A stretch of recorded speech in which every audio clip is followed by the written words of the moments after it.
Recording on this computer. All the things, all the things. So good to be with you again, Kerri. I can't wait for people to hear what you've been doing since you were on the show last time.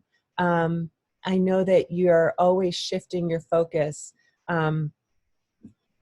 Before I get started, I usually give a digital marketing tip of the week. And so today, here's what I wanted to do. So I sent out an email this morning, and I wrote it kind of late last night. I got to tell you guys, I do my best thinking when the Red Sox game is on. I don't know, something about Jerry Remy and his voice and his laughter and even his grouchiness, whatever it is, when I do my work with Jerry Remy on the TV, I always feel like I'm more in my flow. It's a baseball thing. So last night I was working while I was watching the Red Sox game, and I put out my email for this morning. And I started with one idea. I'm going to give a tip for this. I'm going to give a tip for that. And what ended up coming out was not that. What ended up coming out was, hey, you guys, I've been working on this website for quite some time, and I keep wanting to launch it, but I kept holding myself back. I didn't have my videos edited to put on there. I had testimonials, but I hadn't really curated them properly. What were some of the other things that I hadn't had? I didn't have my images. I didn't have, maybe I wasn't confident about my language, and I had all of the excuses, but I had this kind of pretty site ready to go. And over the weekend, I played with it a little bit more, and I imperfect action. It's not a perfect site, but I got it going. And the reason that I'm telling you this, anybody who's listening, is, man, we make so many excuses for ourselves. And I launched it, and I asked people, hey, can you check out the site and let me know if you see any spelling errors? Because those of you who know me, I am so against spelling errors and grammar errors. And the first email I got this morning was, was actually so good. So somebody found a spelling error, and I'm so grateful. Chris Caldy, thank you for finding that for me. And it was on an image, so now I have to go back, recreate the image, all of that. But I'm so glad that she found it. But here's the other thing that was really nice. So A, she checked out my website, but B, she also sent me a note, and it said, Susan, I really appreciate that you shared that you're also having trouble with these things, and you live in that area, and you spend all of your time in that area. And she said it was really reassuring to know that other people have these issues too. So if anyone ever feels like, holy cow, I'm the only one who ever can't get started, or, I mean, I look at people who are so far ahead, and then when I have conversations with them, I'm always surprised, like, oh man, you feel that way too? It's just, there's something about it, right? It's just that humanity part of the digital part. So I don't know if that was a digital marketing tip, but it is what was on my mind this morning. And I wanted to kind of just share that with everybody who might be listening and might be like, I don't know. If you're on the Zoom call, you can put any questions in the chat. I listened to Kerri speak last week about Feng Shui. And man, if there's somebody who's passionate about the work she does, Kerri is. And I couldn't wait to have her back on the show to talk about some of the new focus that she's been doing. So pop your questions into the chat on Zoom or on the Facebook Live. I'll be hopping in there now and again to check, and we'll leave some time towards the end. So now I will do the official. I should ask you, Kerri, can you hear me okay? Because I didn't put my headset on. Yep, I feel you sound great. Okay, thanks. I should have checked that earlier. I usually put the headset on. Okay, so today, Kerri Miller of Feng Shui Pathways. Here's her official bio. Kerri is a Feng Shui and energy clearing practitioner. She is the founder of Kerri Miller Consulting, which was formerly Feng Shui Pathways. Please excuse me for that. And she is the author of the book, Feels Better, Flows Better, Feng Shui for Inspired Living.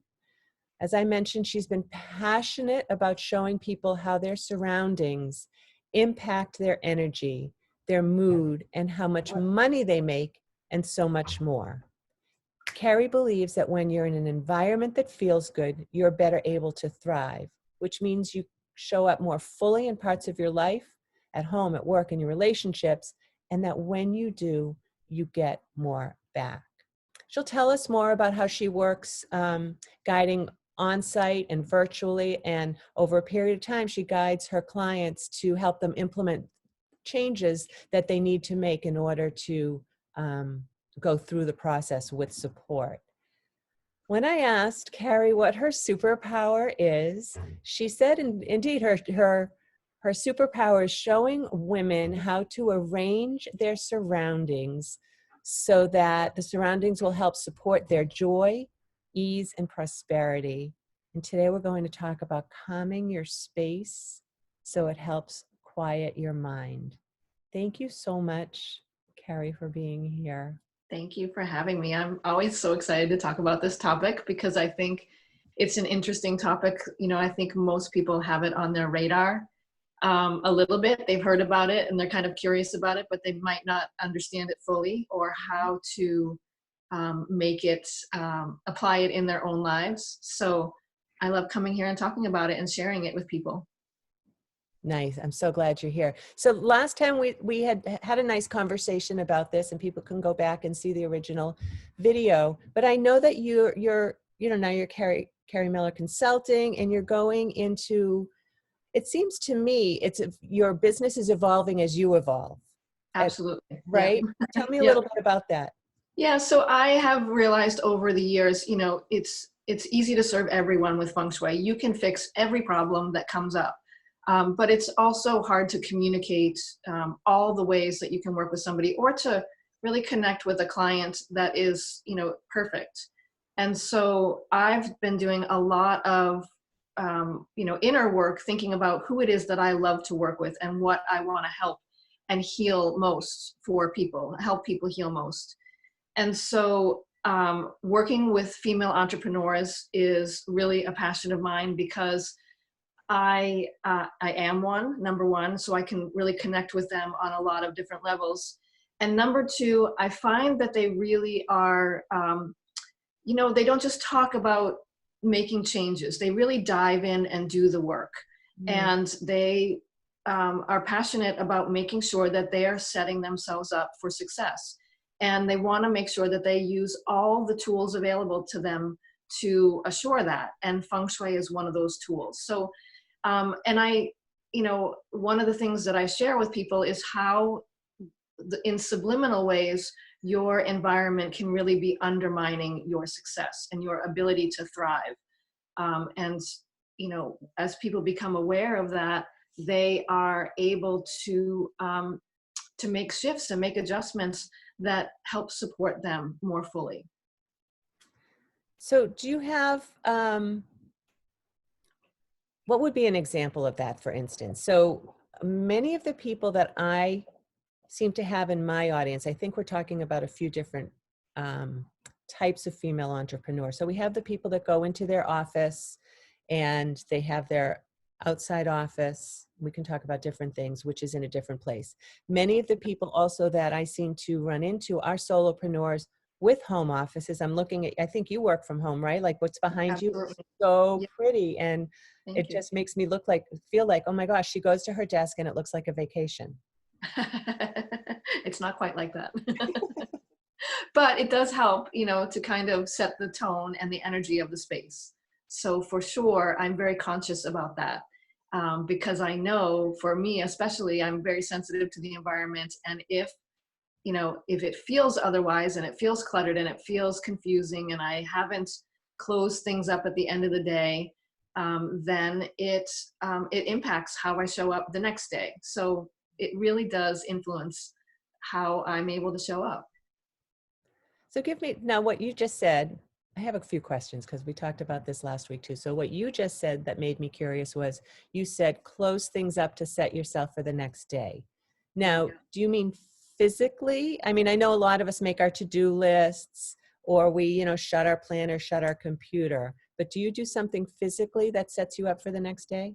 Yeah, so I mean, for me, I think when you're working from home, boundaries become a big issue, right? Because it's very easy to overlap between the work load and the home load that you're dealing with. And so there can be not a clear boundary between those two things, and it makes you be less successful because you're trying to multitask and multi-manage all those things at once. I think that's more common if you are working from your home environment. And so part of it is, setting up a clear boundary around your workspace.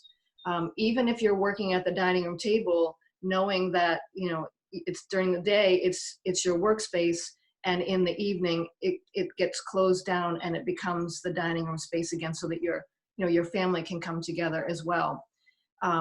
The physical boundaries or lack of physical boundaries around your workspace can really be symbolic of the lack of boundaries around the hours that you set for work, or the way that you allow interruptions to come into your workday.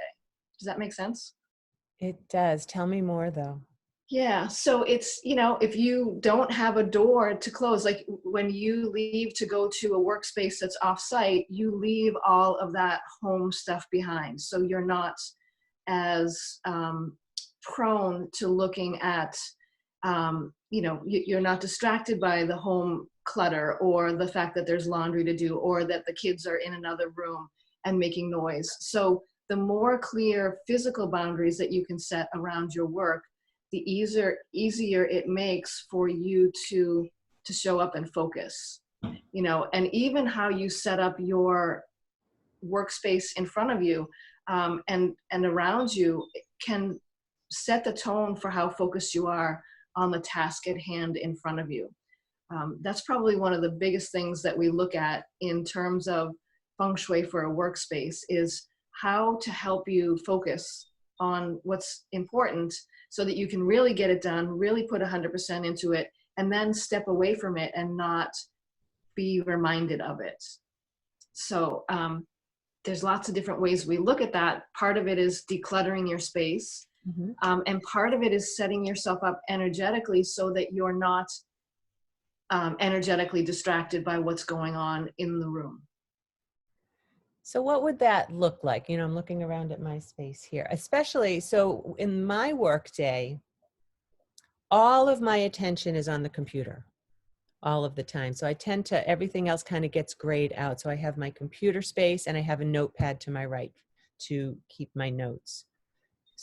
I rarely deal with paper anymore, but many people do. So what are the things that would help somebody, even if they're at their desk, at their dining room table with their computer? Or I guess I'm not really asking the right question. Yeah, I think there's a few things to that.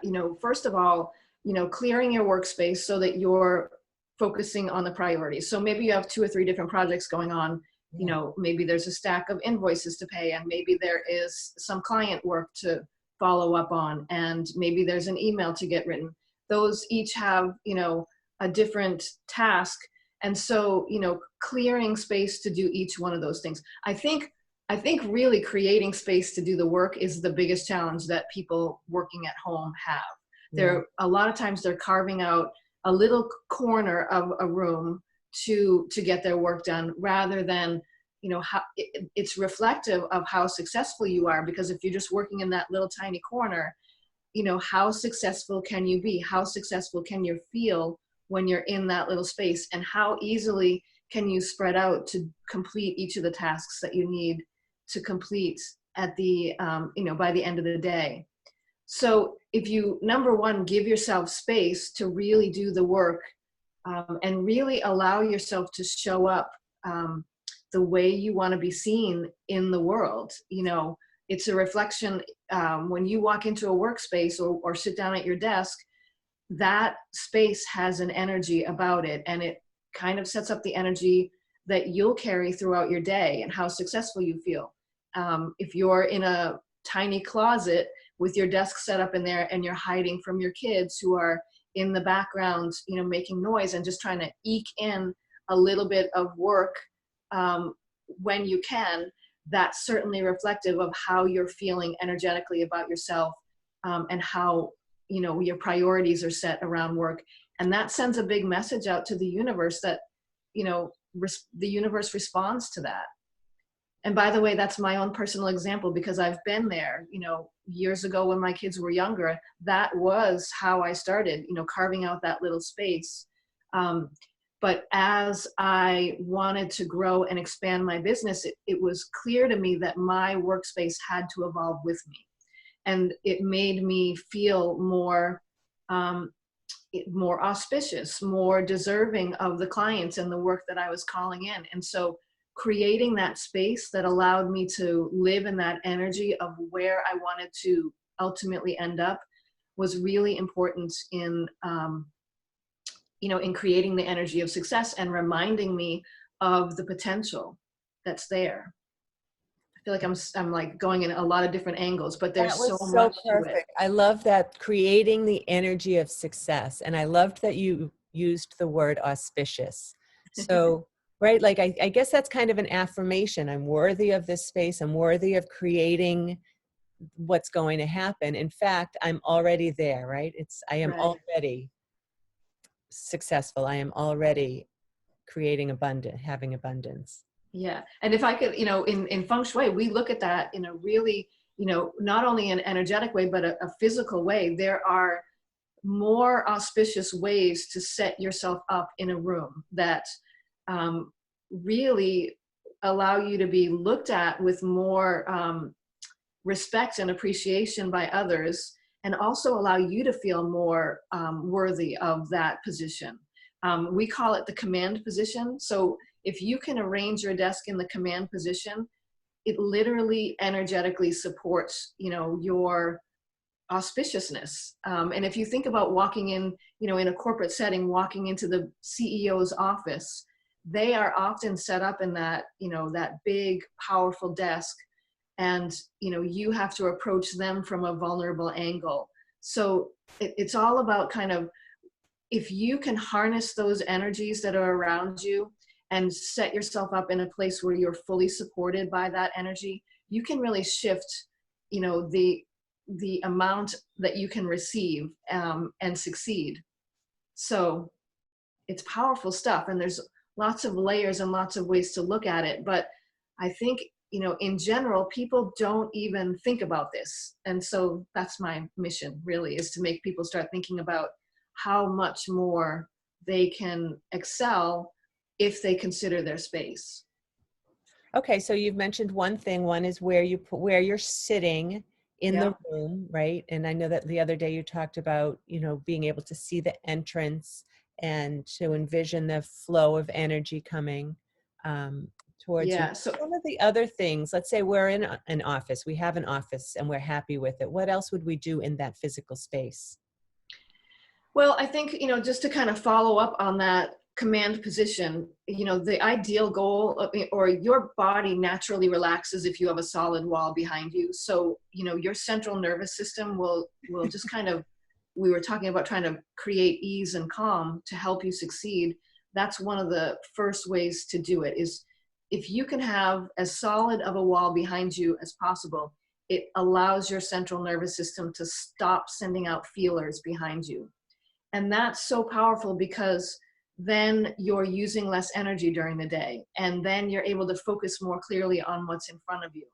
So it is just, almost from a scientific perspective, when you set yourself up so you have that solid wall behind you and you can see the whole room in front of you and see the doorway, it almost gives you advance notice to what's coming at you. So if somebody were to run in saying, fire, fire, you would have a little bit more warning than if you had to turn around and spin and kind of orient yourself. So that's why it's called the power position. But it's also that because you're now on the receiving end of the energy. So as the energy comes into the room, you're receiving it rather than being blindsided by it. So from a physical body perspective, you can really create calm and ease in your workday by making sure that you're setting yourself up in this powerful spot. Now, the other day you mentioned cures. Mm-hmm. And does that come into the whole office Success Yeah, setting? sure. What is that? So we in Feng Shui, we look at kind of calling energy where it needs to go. And we are also, Feng Shui kind of looks at your life, your whole entire life, and it breaks it up into 9 different life areas. So there's an area about finances and, you know, how you're seen in the world, how famous you are, how, you know, your loving relationships. So you can literally take a look at your physical space and see the energy centers that are related to each one of those life areas. And if there's a life area that needs more attention than another one, you can simply use an enhancement or a cure to call energy in that direction. And a lot of this is very intentional. It's about very first, you know, setting your energy up, or setting your, first of all, getting clear about what you are wanting and desiring for each one of those life areas. Like, how do you want your career to look? How do you want your finances to look? What kind of relationships do you want to attract in? So getting real clarity about those things. And then once you have that, using enhancements to almost like an affirmation or a vision board around your space.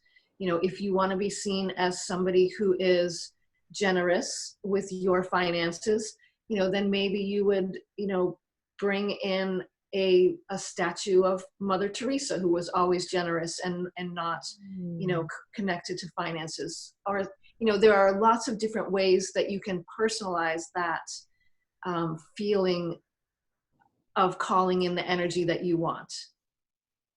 But it's all about getting clear, getting intentional, and then using the space to remind you. And it's almost like magnifying the energy. When you put a crystal in a certain area because you want to call energy to that part of your life, it's just the intention that you've sent that message out to the universe that's so powerful that energy starts coming back to that place itself. Does that make sense at all? Oh, it makes all the sense. And you know, for anyone out there who's like, yeah, whatever, it really does work. I was at a mini retreat with my accountability group, and you know that Kathy Green follows you religiously, pretty much. She Yes, loves yes. everything you teach. So she did this. Hold on, I think I still have it right here. It's mutual. It's mutual. I follow her Right? as I well. can't get enough of her. So she created prosperity bowls for all of us, and we have different. And she, we put right, if we're calling in abundance and success and money success, she wanted us to have things. She gave us little wish bones for all of our wishes to come true. And I love this. She gave me, I don't know what this is. Oh, it's gum. And it says, let that shit go.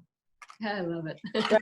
Just like let it all go. And so the fact that I have this back here, and when something comes in that reminds me of the power of attracting abundance and prosperity, I put it into this bowl here. Now, I don't know if I have it in the right place, Kerri, but maybe I should have it in front of me more, but I'm trying to keep this less cluttered. And you had said to me one time, you know, you might want to put a light behind you on the wall, right? So Just a simple little trick. Yeah, well, there's the reason that I recommended that for you is because I think you're under a little bit of an angled wall, and that can yeah. affect how the energy's flowing. And what we were trying to resolve is not having that energy oppressing on you and kind of exhausting you throughout the day. So a light is kind of a symbolic way to kind of lift that energy up and lift the energy of the wall up so that you're counteracting that downward flow that's on top of you. I have 2 questions. The first, Chantel is on the call on Facebook, and she wants to know, she loves the background that you have. We just talked about that. Is that to block the window? Yes, yeah. So I do have a window behind me, and it is just a way to kind of create a little bit of a barrier. So when the energy is coming in a room, you know, towards me, it's going to come out and it's going to look for the easiest exit out. So it's looking for the windows. And I want to kind of distract it and hold the energy in a little bit longer. So that's really there to, you know, help give me a little bit more support behind me since I don't have a solid wall. And also to kind of contain the energy a little bit longer so that it stays here in the room, energizes my business, energizes me before it kind of wanders off. So that's the purpose of the screen behind me. So when you work one-on-one with people, whether it's in their home office or personal space or in their office, off-site office kind of thing, I would imagine that there's a lot of conversing that goes on first. Like you Yeah. really have to know what their hopes, goals, challenges, successes look Yeah. like before you can actually like prescribe cures, right? Absolutely. There are so many standard generalized cures that you can open up the internet and find a cure, a wealth cure or a romance cure. And those are all, very helpful in calling energy, but to create real transformation and real results for you personally, I like to look at, you and what your goals are, what your situation is, what your space is, and then kind of work together over a period of time to find the really powerful cures that are right for your situation and that call in the energy where you specifically are asking for it or need it. And what would be an example? Do you have an example of somebody who called you in, let's say, like corporate office kind of situation, where I would imagine somebody had gotten to a certain level in their work and wanted to make the very best of it and maybe even look at, moving up in the company? What would be something? Yeah. Well, I actually can talk about a corporate setting that I was called into by the CEO. I was called in to the CEO to look at the whole space, and there were probably about 15 employees working there. It was a shipping facility. It was an order taking facility. And, he was trying to, number one, create ease in the workflow, and also to attract more success and really set himself up for success. And, some of the things that we found in the particular space were that, where his office was located was right at the top of a spiral staircase. And his administrative assistant sat right outside his office and basically was at the very top of the staircase. And she had a kind of a solid wall, but then on one side of her was a railing and a big drop where it went, the staircase started to go down. And one of the challenges that was happening in the flow of the work was that, he was asking her to take on more responsibility and oversee more of the staff so he could go and do, bigger things for the company. And she was not being respected by the staff and the team. And when I looked at where she was located, right next to that staircase with a lot of her energy kind of rolling off down those stairs, and I looked at all the other staff and how they were oriented, they were all set up against the back wall. So they were in a very commanding position of the space. So she was really set up to fail energetically in that space. And by making some adjustments to that, it was able to change the dynamic of how the staff were all working together. So, it's easy to say that people just don't get along, or that, maybe you're tired because of, not sleeping well the night before, but really it can be underlying energies that are influencing why you're not getting along or why you're feeling so tired. It's powerful stuff when you really take a look at it. Just making a note of somebody recently who I was speaking to on this topic, who I'll need to put you in touch with. Good stuff. Awesome. Yeah. Oh, we're getting close to time. I could talk to you about this all day. I could talk all day. I love it. Well, I'm sure you have clients to see today and work to do. Yeah. I have to go fix a spelling error on my site. But tell me more about how people can get more of you. I know you have your book available. I do. And Yeah. you can tell people your website. Maybe you have I think you have a Facebook group that I'm involved with as well. Tell us about that. I do. So the easiest ways to reach me, my book is available on Amazon, and it's called Feels Better, Flows Better, Feng Shui for Inspired Living. You can find me on my website. There's little places all over the website where you can set up a chat with me to talk about your situation and what might be right. That is kerrymillerconsulting.com. And I have a Facebook group, which is pretty active and busy. It's called Feng Shui for Joy, Ease, and Prosperity. And if you would like to commit more to Feng Shui and really bringing it into your life, it's a great place to go. And next week, I'm actually running lots of fun stuff in the group. I have some video tips planned. some free giveaways, and some special promotions. So there's a lot of activity going on in the group in the next couple of days. So I would invite everybody to come play Feng Shui there. This is awesome. I will put all of those links in the Facebook video comments and on YouTube when I post this, and any place you see this video will have all of the links. So anybody who missed that, you can get that later after I post this afternoon. Is there anything else we should need to know? Is it overwhelming, Kerri? Are you gonna? Is it overwhelming to start with Feng Shui? That would be a good question. No, I mean, there's a ton of information, and if you're trying to sort through what's on the internet and figure out what the way is to start for you, it can be overwhelming. And that's why I think it's great to, to consult with somebody who's been doing it for years, because I have a way of kind of taking a look at what your goals are and looking at what's going on in the space and seeing how they're not linking up. And then we know where to get started. And it really does end up being different for every person. Awesome. Thank you so much. Thank you for spending the time with me this morning.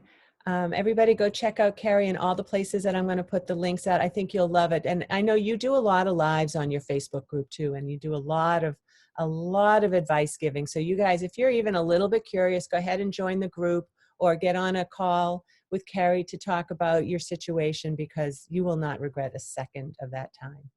Thank you so much. I really appreciate being here.